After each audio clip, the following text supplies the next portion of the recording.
50, and India can be a major partner in this expansion.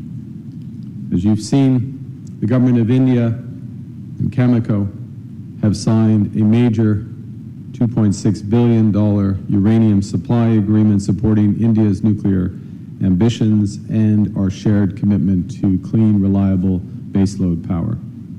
All of these agreements, under one planet, are beginning of a new prosperous relationship that will offer generational opportunities for workers and businesses in both our countries, and which will protect the planet for future generations.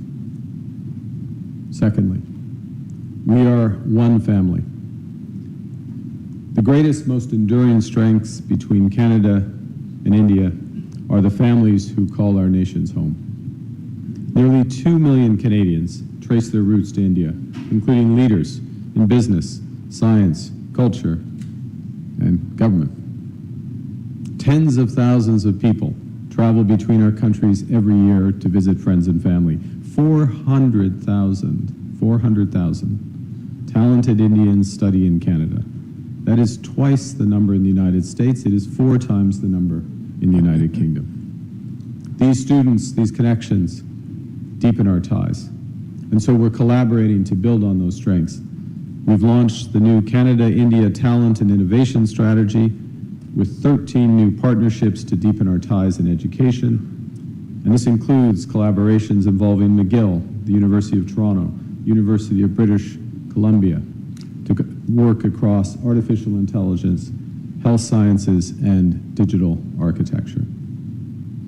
Notre partenariat va propulser des centaines de chercheurs canadiens et indiens grâce à des projets de recherche conjoints de pointe.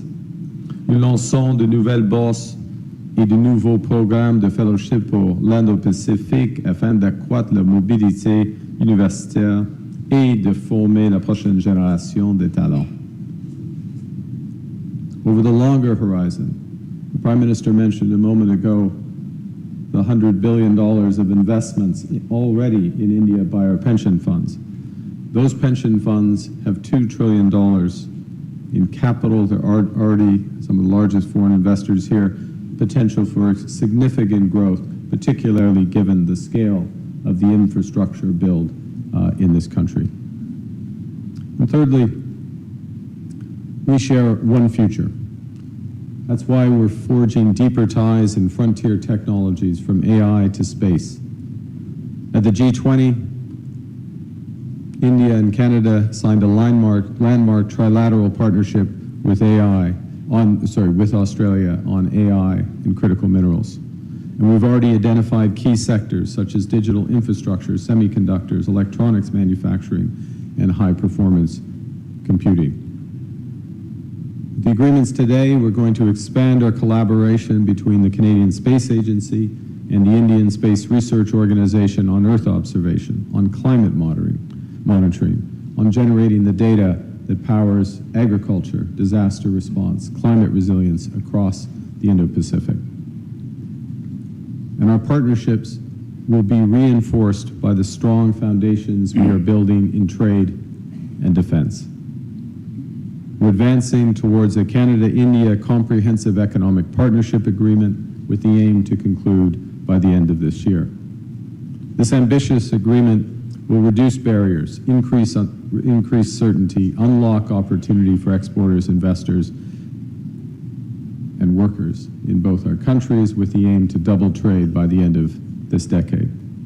And we're renewing defense and security cooperation through a new defense partnership, through maritime collaboration in the Indo-Pacific, through professional military exchange, and practical coordination and cooperation on our shared security interests. One of the things that has always struck me in Prime Minister Modi's stewardship of this country has, while India becomes a great power, the focus has remained on all households, ensuring that all households benefit from the progress. So give an example. The Ujjiwala scheme, which provides liquefied petroleum gas for tens of millions, actually hundreds of millions of rural and low-income households. Cleaner cooking fuels, reducing pollution, saving lives, and reducing costs. Or another example, and I speak under the control of the former Governor Das, former Governor Das, I should say. It's always tough to give up being a governor, isn't it, Governor? But the revolution in digital payments to provide income support, crop insurance payments directly to individuals, but the spillover benefits are enormous. And part of our agreements is to explore an ability to cooperate further so that Canada benefits from this innovation. The bigger point is that our partnerships from energy to AI share this spirit so that Canada and India can harness technologies, deliver equally transformative benefits to hundreds of millions of people. Now, to close, we're charting a future of one Earth, one family, one planet, one future. And I was reminded as I was coming here, as Swami Vivekananda, of course, one of the greatest philosophers. And more than a century ago, I hadn't realized this until I read it, but he, in his travels, spent time in both Vancouver and Winnipeg. And in his travels and his texts, he personified this maxim: arise, awake, and stop not till the goal is reached. With this partnership, we will advance, we will not stop until the goals of Viksit Bharat 2047 and Canada Strong are reached. It moves us forward, it builds our prosperity, it builds for all, and it builds for a better world. Thank you very much for your listening.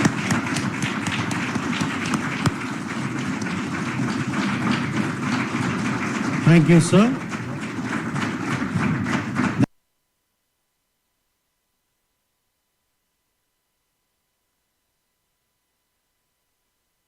Bilateral cooperation.